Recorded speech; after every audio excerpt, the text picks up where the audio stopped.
Well, hello, campers. This is your captain speaking, Mr. Bedley. Yes, it's time to learn fourth grade social studies, chapter 2, lesson 2, early European exploration to California. This is going to be cool. When people come to a place they have never been, they often look around to learn more about it. In the 1500s, that was a long time ago, that was like 500 years ago almost, European countries wanted to learn about new places. Who were some of the first Europeans to come to the land that is now California, where you live? Well, here's a map of the world, and we're going to find out where they came from and who they were. So here we go. Fasten your seatbelts. Europeans come to California. Here's Europe right here. Oh, let me get a pen on there. Okay, here's Europe right here. So these people are coming all the way over here to California, where you live. Now, so in the 1500s, European countries began sending people across the Atlantic Ocean. Here they come, across the Atlantic Ocean. And to explore North and South America. They were exploring here and exploring here. Just pretty much exploring all over this place right here. Uh-oh, big mess. Better get rid of that. All right. To explore means to travel places in order to learn more about them. Some of you like to explore, I know. In 1542, Spanish explorer Juan Cabrillo, he's from Spain, sailed north from what is now Mexico to find a route to Asia. He has a nice purple mustache and a big zit on the end of his nose. There's Juan Cabrillo.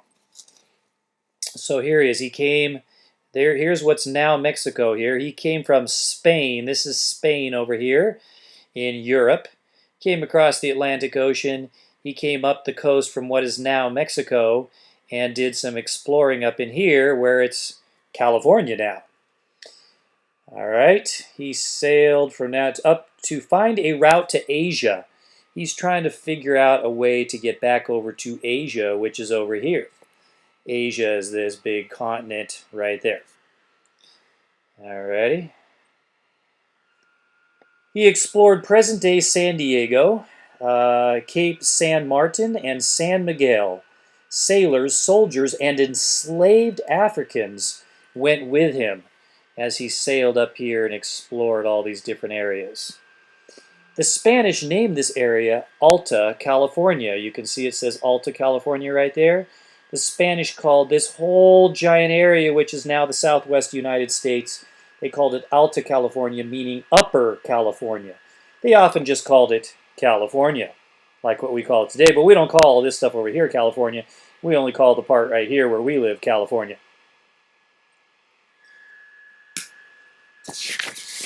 Moving right along, many explorers came after Cabrillo. In 1579,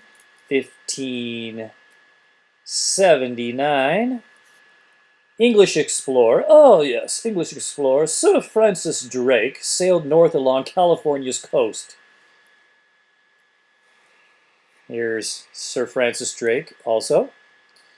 He found a small bay near present-day San Francisco. Here's the bay near present-day San Francisco. And he named that area Nova, meaning New Albion. He called this Nova Albion. All right, that means Albion was an older name for the island of England. So it's kind of like calling it New England right in this area right here. In 1602, Spanish explorer Sebastian Vizcaíno, here's his name right here, Sebastian Vizcaíno, explored the area from present-day San Diego, down here, all the way up to Monterey, which is right here. So he sailed along the coast, and explored that whole area right there. All right. He made maps of the coast that were used by other explorers until the late 1700s. Well, since he's exploring in 1602, that means his maps were used for almost 200 years. 200 years of his maps of the coastline that he drew as he was sailing and exploring along the coast. Some explorers came to this area from a different direction. Vitas Bering traveled northeast from Russia. Okay, so he's coming over here from Russia, heading over towards California. Oops. Here he is. Here's Vitas Bering, okay? Vitas Bering. Let's make some glasses on him here. Ah, that's much better. Okay. He's from Russia. And what he did was he traveled from the northeast from Russia across the Pacific Ocean. In 1728, he found a water route. 1728, he found a water route from between Russia and present-day Alaska. And that water route that he found is kind of hard to see on this map, but it's right in here. So he came probably like this direction down here from Russia, and he went right between Alaska, there's some water right up there, and Russia. This passage was later named the Bering Strait. That little skinny area of water up there was named Bering Strait. All right. And in the late 1700s and early 1800s, Russian traders, that's people that were looking to trade stuff to make money, took Bering's route and came to California from the north. They took that little waterway that he discovered and cut through that way. All righty. Moving on. Now, there were some challenges that the explorers faced. Let's talk about, oops, wrong end of the pen. Let's try that again. Challenges that made it hard for these explorers as they were sailing up the coast here. Here were some of the challenges, okay? The California coast was not an easy place to explore. Sailors had to deal with strong winds. See all the winds blowing here, blowing their ship around, and ocean currents that carried the ships off course. So we had the water actually pushed your ship. It actually moved in the water like a river in the water. A current is the pattern of flow of the water. Also, the rocky coastline, here are the rocks, jagged rocks, other rocks sticking out all over the place, made it difficult to find a safe place to harbor the ship.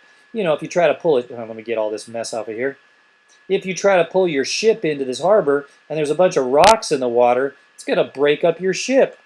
But once explorers reached land, it was hard to travel inland because of the coastal ranges. There's mountains all the way. You can see all these mountains. Well, it doesn't make it very easy to hike and get a little further inland because of these coast ranges. After many months at sea, most explorers did not want to cross mountains. I mean, they're tired. They don't want to hike over the top of those things. Explorers found that different areas of California had different climates. So the different climates made it difficult too. They would be along the coast, and it's all foggy by the coast ranges, as you can see here. And then, if the explorers made it over the mountains, they found themselves in the desert where it's all dry and hot. All right. And our last explorer that we're going to talk about here is James Cook. Let me tell you a little bit about James Cook. Growing up in Britain, James Cook was a smart and curious student. He became an apprentice to both a store owner and a ship owner as a young man. An apprentice is someone who learns a skill or trade from someone else. They're kind of like a junior of that person, right? It was during those years that Cook became interested in the sea. Cook became a well-known sailor, explorer, and map maker. He joined Britain's Royal Navy. Cook mapped the coastlines of New Zealand and eastern Australia while sailing on a ship called the Endeavour. Here's the Endeavour. And when he was on that ship, remember, he's going to New Zealand, which is right by Australia, and eastern Australia. He later explored the seas around Antarctica, that's down by the South Pole, on a ship called the Resolution. Here's that ship right here. His final voyage was also on the Resolution. Cook searched for the Northwest Passage, a route that connects the Atlantic and Pacific Oceans. He was looking for a way to get through up here somewhere. They didn't know that this whole chunk of land was here just like this, and they thought maybe they could bring their boats through.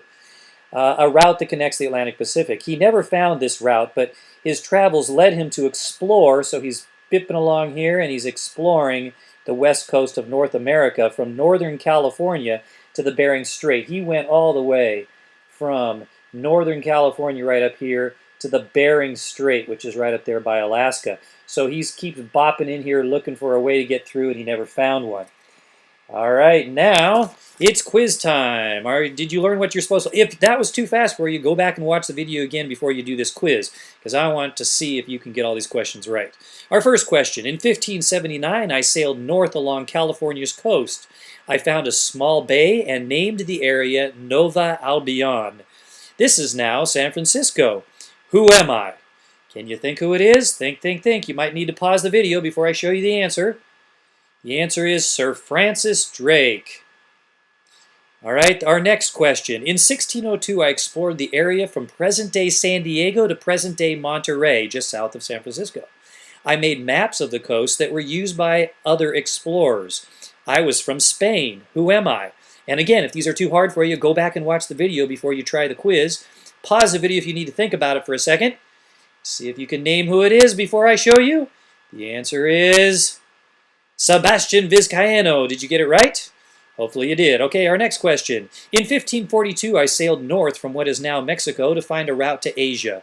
I explored present-day San Diego, Cape San Martin, and San Miguel. I took sailors, soldiers, and enslaved Africans with me to help.